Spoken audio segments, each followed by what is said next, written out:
Film yang berjudul The Witch Part 1 Subversion ini bercerita tentang eksperimen yang dilakukan kepada anak-anak yang bisa meningkatkan kemampuan otak dengan tujuan menciptakan manusia-manusia super yang nantinya akan digunakan sebagai mesin pembunuh. Ini adalah Dr. Beck, seorang ahli bedah otak yang sekaligus memimpin eksperimen ini. Cerita bermula ketika markas memerintahkan untuk menghabisi anak-anak eksperimen yang dianggap berbahaya. Namun, salah seorang di antara anak tersebut berhasil melarikan diri. Dan ketika semua orang mencoba menghentikannya, dengan mudah dibantai oleh si bocil ini. Bahkan salah seorang temannya sesama objek eksperimen yang juga memiliki kemampuan super sempat terluka saat mencoba menghentikannya. Anak buah Dr. Beck tidak berhasil menemukannya. Namun Dr. Beck berkata, sudah biarkan saja, anak itu akan mati dalam pelariannya, dan melaporkan kepada markas bahwa anak itu sudah tewas. Di tempat lain, gadis bocil yang berhasil kabur tersebut akhirnya pingsan di sebuah peternakan sapi milik seseorang yang bernama Pak Ko. Pak Ko segera menolongnya dan dibawa ke dokter, dan setelah diperiksa oleh dokter, dokternya mengatakan bahwa kemungkinan gadis ini akan kehilangan ingatannya. Pak Ko akhirnya mengadopsinya dan memberi nama Jayon dan membesarkannya dengan penuh kasih sayang. Karena kebetulan Pak Ko ini kehilangan anak dan cucunya dalam sebuah kecelakaan. 10 tahun berlalu, kini Jayon tumbuh menjadi gadis yang cantik dan berbakti kepada ayah dan ibunya.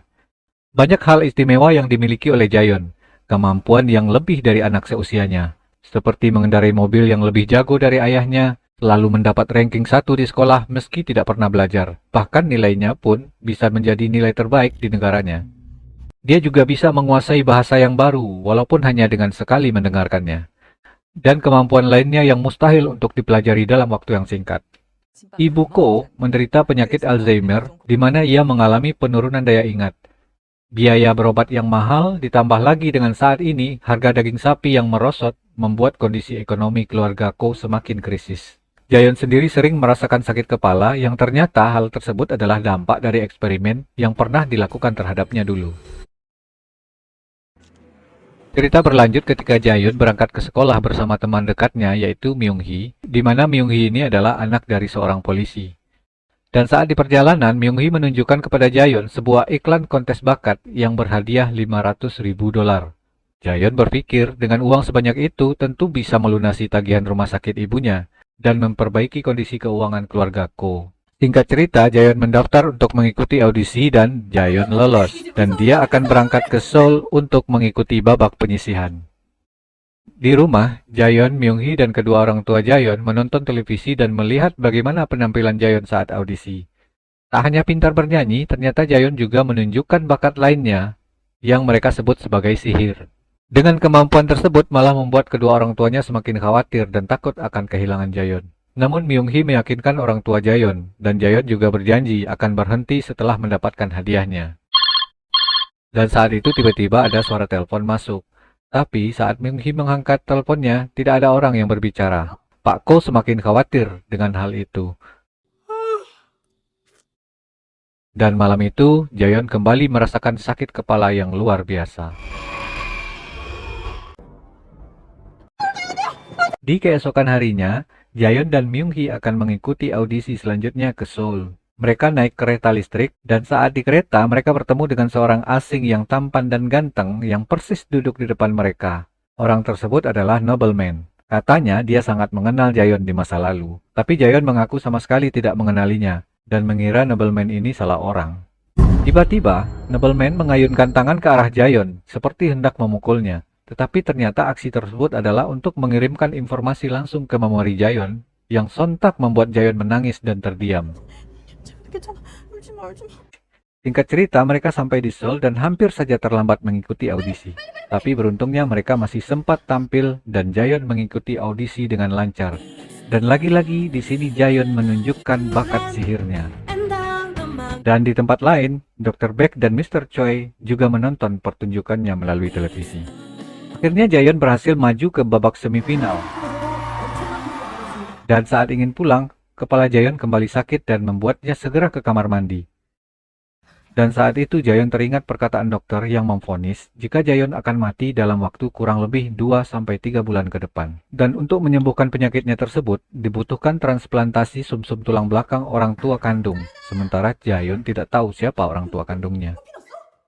Mereka lalu memutuskan untuk pulang. Hanya saja, saat mereka menunggu bis, datanglah anak buah Mr. Choi dan memaksa Jayon untuk ikut bersama mereka. Tapi untung saja ada kesempatan untuk kabur.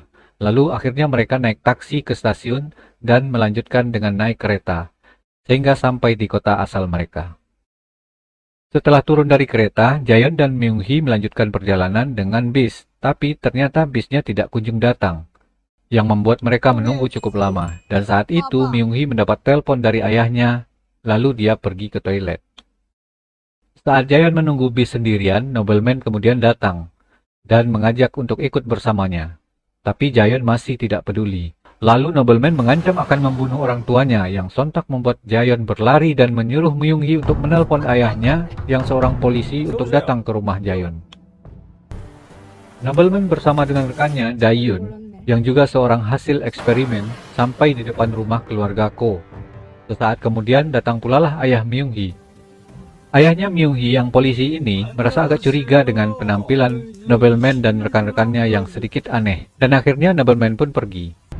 Dan ketika sampai di rumah, Jayon dan Myung-hee segera turun dari taksi dan melihat ada mobil ayahnya Myung-hee. Tetapi tidak ada siapapun di sana. Mereka juga melihat keadaan rumah dalam kondisi lampu yang padam. Dan tanpa pikir panjang, mereka segera lari dan melihat ke dalam rumah. Yang ternyata Pak Polisi dan ayahnya Jayon sedang main congklak. Sebelum pulang, Pak Polisi ini bertanya kepada Jayon tentang orang asing yang ditemuinya tadi, karena penampilan mereka cukup aneh. Dan Jayon mengatakan kalau dia tidak mengenal orang tersebut. Di sisi lain, Mr. Choi sepertinya tahu apa yang akan dilakukan oleh Dr. Beck, yaitu membawa Jayon dan melanjutkan eksperimennya. Lalu Mr. Choi berkata bahwa Jayon ini adalah monster dan tidak bisa dikontrol, jadi harus segera dimusnahkan. Tetapi sepertinya Dr. Beck mengabaikan saran dari Mr. Choi, malah menyuruh Mr. Choi untuk cuti saja. Setelah itu Mr. Choi menemui Mr. Lee yang merupakan big boss dari organisasi. Mr. Lee meminta agar Mr. Choi membawa kepala Jayon dan menggagalkan rencana Dr. Beck karena menurutnya Jayon bisa menjadi masalah. Dr. Beck akhirnya merencanakan sesuatu yang lain, yakni melanjutkan penyempurnaan eksperimennya terhadap Jayon. Sementara Mr. Choi ditugaskan oleh organisasi untuk membunuhnya. Kembali ke rumah keluarga Ko. Ternyata penyakit Nyonya Ko semakin parah, sehingga sampai lupa dengan Jayon dan Myung-hee. Dan saat tidur, Jayon bermimpi buruk yang membuatnya terbangun. Dan lagi-lagi sakit kepalanya kumat dan malah lebih parah dari sebelumnya. Dan saat itu Myung-hee juga terbangun lalu pergi ke toilet. Tiba-tiba Jayon mendengar sesuatu yang membuatnya segera keluar kamar. Rupanya saat itu sekelompok orang dengan senjata lengkap berada di rumahnya. Dan Myung-hee juga disandera. Jayon memohon agar mereka melepaskan Myung-hee dan orang tuanya. Tapi orang-orang tersebut tidak percaya dan bahkan malah melukai lehernya Myung-hee. Dan saat itulah sesuatu yang sangat mengejutkan terjadi. Jayon seketika berubah, lalu membunuh orang-orang yang ada di sana dengan mudah dan cepat. Seketika Jayon tersadar, lalu ia menjatuhkan pistol yang dipegangnya, dan tubuhnya kini berlumuran darah. Dan hal tersebut membuat Myung-hee semakin takut. Sesaat kemudian, nobleman berserta rekan-rekannya pun sampai di sana dan telah membuat pingsan orang tua Jayon. Nobleman berjanji tidak akan melakukan apa-apa jika Jayon mau ikut dengan mereka. Akhirnya Jayon pun menurut dan berpesan kepada Myung-hee untuk menjaga orang tuanya. Jayon pun akhirnya dibawa oleh nobleman menuju lab barunya Dr. Beck. Dan sepanjang perjalanan, nobleman mencoba mengembalikan ingatan Jayon tentang cerita masa kecil mereka. Dan saat itu nobleman juga sempat mengatakan bahwa Jayon adalah anak dengan klasifikasi kelas 1 yang memiliki kekuatan lebih dari yang lainnya. Sementara itu, Mr. Choi yang tidak mendapatkan kembali kabar dari anak buahnya yang dia kirim ke rumahnya Jayon, sekarang sedang mempersiapkan pasukan baru untuk memburu kepala Jayon.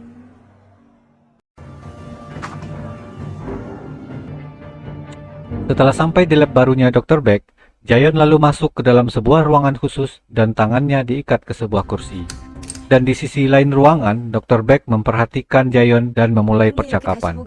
Dr. Beck mengatakan bahwa dia telah lama mencari Jayon, dan untung saja berkat bantuan acara pencarian bakat di televisi, ia bisa menemukan Jayon, di mana Jayon dapat mengendalikan benda dengan pikirannya. Kemudian Dr. Beck meminta Jayon untuk bergabung dengannya dan memberitahu Jayon bahwa hanya dia yang bisa mengobati sakit kepala yang dialami Jayon dengan formula yang baru saja dia temukan. Setelah beberapa lama bercakap-cakap, Jayon kembali merasakan sakit kepala yang luar biasa, hingga dia mimisan. Lalu Dr. Beck menyuruh anak buahnya yang berada di dalam untuk menyuntikkan formula kepada Jayon. Setelah formula itu disuntikan, keadaan Jayon semakin membaik. Dan di sini, ekspresi wajahnya pun ikut berubah. Dan dia tersenyum. Lalu, dengan mudah Jayon lepas dari ikatan kursi tersebut, lalu membunuh anak buah Dr. Beck yang berada di sana. Dan dengan pistol korbannya itu, Jayon berniat akan menembak Dr. Beck menembus kaca. Tapi ternyata kaca tersebut anti peluru. Kemudian Dr. Beck memerintahkan untuk melepaskan gas saraf untuk melumpuhkan Jayon, dan saat itulah tiba-tiba Jayon menghilang. Dr. Beck cukup panik, dan ternyata Jayon telah menjebol plafon, dan sekarang dia berada di ruangan Dr. Beck, persis di belakang Dr. Beck. Sambil menodongkan senjata ke Dr. Beck, Jayon menjelaskan jika selama ini dia hanya berpura-pura. Bahkan tidak ada bagian yang dia lewatkan dari ingatannya, karena tidak mungkin anak secerdas dia bisa lupa dengan mudah. Jayon juga menjelaskan bahwa dialah yang telah merencanakan semua ini, untuk menemukan obat penyembuh rasa sakit di kepalanya. Jadi sebenarnya, Jayonlah yang menemukan Dr. Beck dengan cara membuat Dr. Beck menemukannya. Bingung? Jadi, Jayon sengaja mengikuti audisi dan memperlihatkan kemampuan sihirnya agar Dr. Beck mengenalinya dan menangkapnya. Bahkan saat bertemu dengan Nobleman pertama kali pun, Jayon malah hampir tertawa saat Nobleman berhasil ditipu olehnya. Lalu Dr. Beck tertawa dan memuji kecerdasan Jayon. Jayon lalu menembak kaki Dr. Beck dan menanyakan di mana formulanya disimpan. Nobleman dan rekan-rekannya yang berada di tempat lain ingin ke ruangan Jayon. Namun, di perjalanan menuju ke sana, mereka terhenti karena ada pasukannya Mr. Choi yang menghadang. Akhirnya terjadilah pertempuran antara anak buahnya Mr. Choi dengan pasukannya Nobleman. Sementara Nobleman sendiri menuju ke ruangan uji coba mencari Jayon. Dr. Beck yang terluka diseret oleh Jayon dan di salah satu ruangan dia bertemu dengan Nobleman. Singkat cerita terjadilah pertarungan antara mereka. Terlihat mereka sama-sama kuat. Saat itu Dr. Beck mencoba kabur tetapi ditembak oleh Jayon. Lalu pertarungan pun berlanjut dan Nobleman kewalahan menghadapi Jayon. Tapi tiba-tiba datanglah Mr. Choi yang berniat akan menghabisi mereka. Mr. Choi berhasil menembak dada Jayon, sementara Nobleman sudah keok dihajar oleh Jayon. Melihat kedatangan Mr. Choi, Dr. Beck sangat senang karena ada yang menolongnya. Tetapi kenyataannya Mr. Choi malah menembak Dr. Beck setelah menghabisi Jayon temannya Nobleman. Kemudian Mr. Choi berniat untuk menuntaskan Jayon dan Nobleman, dan ternyata Jayon sudah berada di belakangnya dan dengan mudah menghabisi Mr. Choi. Jayon kembali menghampiri Nobleman dan meminta Nobleman untuk menunjukkan di mana formulanya disimpan. Tetapi Nobleman menolak, lalu Jayon pun menghabisinya dengan satu tembakan. Setelah itu Jayon berhasil menemukan tempat penyimpanan formulanya, lalu dia pulang ke rumah keluarga Ko. Tapi sesampainya di rumah keluarga Ko, ternyata di sana sudah banyak polisi yang sedang melakukan penyelidikan. Jayon kemudian mencari keberadaan ayah dan ibunya dan dia menemukan mereka di sebuah fasilitas pengobatan. Lalu Jayon memberikan formula tersebut untuk ibunya dan menjelaskan bahwa obat itu harus diberikan setiap bulan selama 8 bulan supaya ibu bisa sembuh. Sementara Jayon hanya mengambil 2 botol ramuannya saja. Jayon lalu pergi dan berjanji akan kembali. Dan saat itu, Myung-hee yang berada di rumah sakit sedang mengobati lehernya. Myung-hee merasakan keberadaan Jayon di sekitarnya. Lalu dia melihat ke jendela dan ternyata di luar Jayon melambaikan tangan kepadanya sebagai tanda perpisahan. Dan Jayon pun pergi. 3 bulan kemudian Jayon datang ke sebuah tempat yang terpencil. Di sana dia bertemu dengan seorang yang tidak lain adalah adik dari Dr. Beck. Entah mendapatkan informasi dari mana, akhirnya Jayon tahu kalau itulah ibu kandungnya, yang artinya Jayon telah menemukan obat dari penyakitnya secara permanen. Dan film pun selesai. Kesimpulan yang bisa diambil dari film ini adalah, latar belakang kelahiran seseorang tidaklah menentukan dia akan menjadi baik atau buruk. Hanya pendidikan dan kasih sayanglah yang akan menjadikan anak itu menjadi orang yang baik. Masih banyak misteri yang belum terungkap di part 1 ini. Masih ada part 2 yang akan kita bahas. Pastinya tidak kalah seru dari part 1. Oke, silakan ikuti terus channel ini. Like, komen, dan subscribe. Sampai jumpa pada alur cerita selanjutnya. Cus!